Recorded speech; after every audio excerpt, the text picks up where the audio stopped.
savers and scam alerts. It's technology news for normal people every weekday on Channel 3.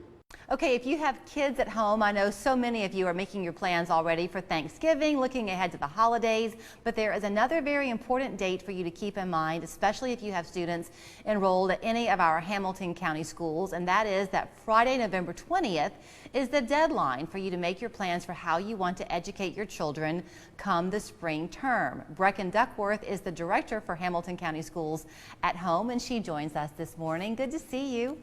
Good to see you. Thank you for having me. So congratulations to you, first of all, because as I understand it, you've had about a third of the students this year choosing the online option, and you feel pretty good about what you've been able to bring them. Yes, absolutely. So it's definitely been a brand new learning environment for both our students and teachers, but we are seeing learning progress. We're seeing students be able to learn the same curriculum as their in-person students, and we're feeling really good about where we're going with HCS at Home. So I'm kind of an indecisive person. It's very difficult for me to make up my mind because there can be pros and cons of either choice. So as many parents look ahead to what they want to do come the January term, do you have any kind of online access where they can kind of sit with a cup of coffee in their hands and weigh the pros and cons from the comfort of their kitchen? Absolutely. So first of all, I'd say go to HCDE.org, which is our website. There we have a button that says sign up for spring semester where you'll be able to learn more about HCS at Home. We also have other resources on there about remote learning to really help you look at what are the things that your child will need to have to be successful in remote learning, which of course means having their Chromebook, being able to access the technology well. And for a lot of our students, that means that they need to be a little bit more independent to be able to access the technology on their own at home. Okay, so I think what a lot of people are looking for, you can correct me if I'm wrong here, but is consistency. So a lot of parents thought, well, gee, if I send my child back into the classroom, are they going to be ping-ponging back and forth between being in the classroom and then having to come home if there's an outbreak of COVID at their school? So far, y'all have found you can maintain the 5-day-a-week learning.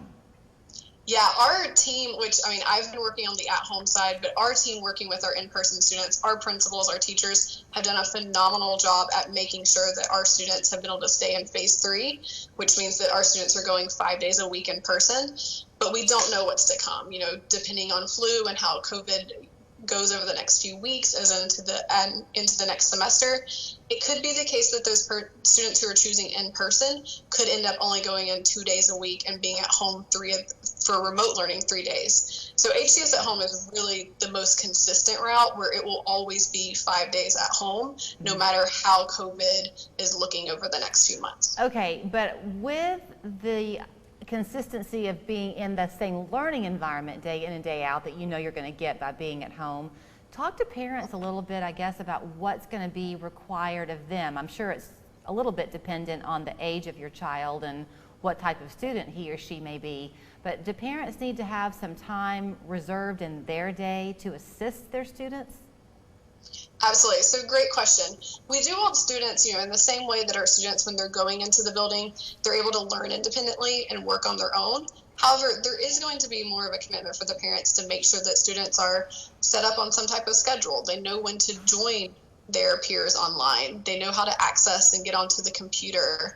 And so we provide videos on our tech programs at our website at hcde.org. So I would highly recommend that parents spend some time there figuring out what programs students need to learn and walk them through those programs prior to students going into HCS at Home. Okay, I have 2 daughters, one's 16, yes. One's 22. So I remember quite well when they were in first grade thinking this is the most important year of your whole life, right? And then they hit 7th grade and you think, oh, this is so crucial. So every step along the way builds on the one before it.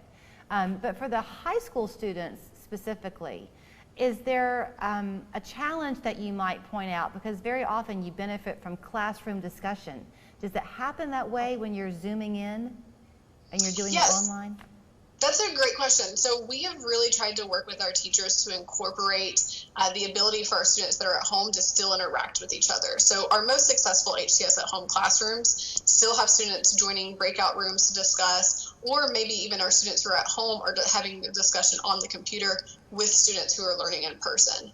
And so that's something that we've really been stressing to try to make sure that they're still getting that peer interaction with HCS at home. We know how vital that is. And in terms of talking to the teachers, you know, if you're not understanding a subject, do you still have access to the teachers?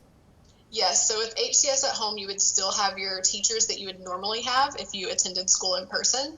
And so you will have times throughout the week in which you meet live with that teacher to ask questions. Depending on the teacher, they may have you live in the actual in-person class, or they could have a set time where it's maybe open office hours. Really depends on the grade level and the teacher for what kind of format they're using. But all HCS at home students have access to their teacher during normal school hours. It's always fun to brag. So do you want to brag a little bit about your teachers? Because they went to college to learn the subject matter to teach in the classroom. They didn't become IT people, but they've kind of had to with this go around.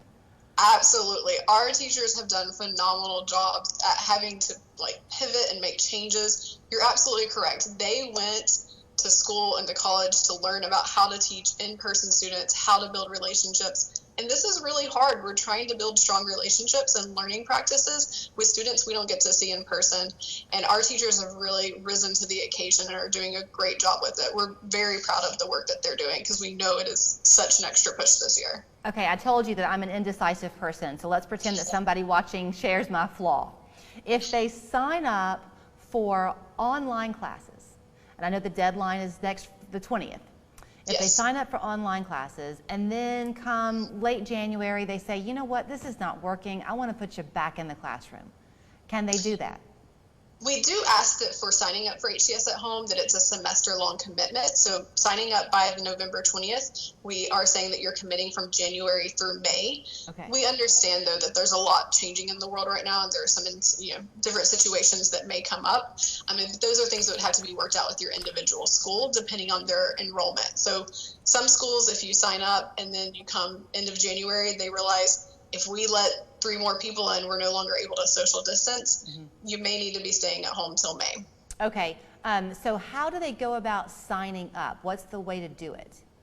Great, so you're going to go to hcde.org and you'll click on a button that we have on our homepage that says sign up for spring semester. There you'll find a video that walks you through everything you need to do to sign up on PowerSchool. So you're signing up for which learning option, either in person or HCS at home, through PowerSchool by November 20th. Okay, and one last question before I let you run. If you have been in a private school in town or homeschooling on your own and you want to switch over to a Hamilton County Schools school, do you need those transcripts? How do you determine how to place a child? Yeah, so you'll need to contact whatever your local zone school is to go through that process. But we welcome people who have been home and maybe are homeschooled and looking for curriculum to go along with that. And teachers, we welcome you to come to our schools and join HCS at home. Okay, great to see you. Brecken, thank you so much for your time. Absolutely, your time. Happy Thanksgiving to you as well, a little bit early. So you can learn more, as she said, at hcde.org. There's also, if you go to hcde.org/schools/HCS at home, that will take you directly there. We're back after this. It's Hamrick's spectacular holiday home event. Arctic fleece jackets, just $8.